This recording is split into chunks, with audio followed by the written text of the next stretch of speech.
6 days after Rose Cotter's death, Joel, now officially the unluckiest man alive, tries to pass the Smile entity onto a criminal in classic horror movie fashion. But, in an unfortunate turn of events, also known as Joel being Joel, he accidentally shoots the wrong guy. The actual target just stands there like, "Bro, what?" before making a run for it. Enter Louis Fragoli, a drug dealer who was just minding his business, probably debating whether pineapple belongs on pizza. The entity, being an equal opportunity menace, decides Louis will do just fine. Meanwhile, Joel, in peak Final Destination style, gets run over by a truck, proving that karma and horror movies wait for no man. Somewhere in New York, pop star Skye Riley is making her grand return to the music scene after a public breakdown. A car crash that totally wasn't her fault. Wink, and enough scandals to fill an entire season of True Hollywood Story. She's under strict supervision by her mom-ager, Elizabeth, and assistant Joshua, who've basically turned her life into a 24/7 surveillance operation. Despite their efforts, Skye manages to sneak out like a rebellious teenager to buy Vicodin from Louis, who, surprise, is in the middle of a very dramatic demonic possession. He starts screaming, convulsing, and, in a grand finale, smashes his own face in with a barbell plate.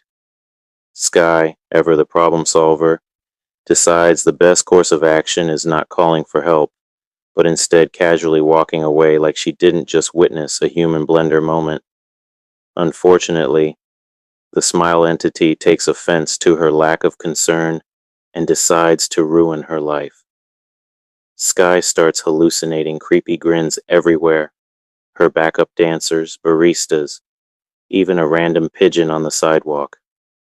Desperate, she reconnects with her old friend Gemma, who is probably wondering why all her friends are so unhinged. Then she gets a text from some guy named Morris, who claims to have all the answers, which is already a red flag because what kind of normal person keeps track of a demonic curse like it's a fantasy football league? At a charity event, Skye tries to read a teleprompter, but hallucinates, leading her to deliver a speech that can best be described as a mix between an existential crisis and a Kanye West award show moment. She then panics and accidentally takes out an old man, which really kills the vibe. Enter Morris, a professional curse tracker with all the charm of a man who spends too much time on conspiracy forums. His brilliant idea: kill Skye temporarily and bring her back to life. Shockingly, Skye is not on board with this plan. Fast forward through a series of progressively worse hallucinations, including her backup dancers turning into nightmare fuel, and Skye finds herself in an abandoned Pizza Hut, because obviously that's where all life-changing moments happen. Morris is ready to turn her into a human popsicle in the walk-in freezer, but before he can get started, Skye finds herself on stage at Herald Square Garden, mid-concert, except, plot twist, this entire day has been an elaborate hallucination. The entity reveals itself in all its grotesque glory, basically looking like a rejected Pokemon design. It pries Skye's mouth open like it's about to perform dental surgery with extreme enthusiasm.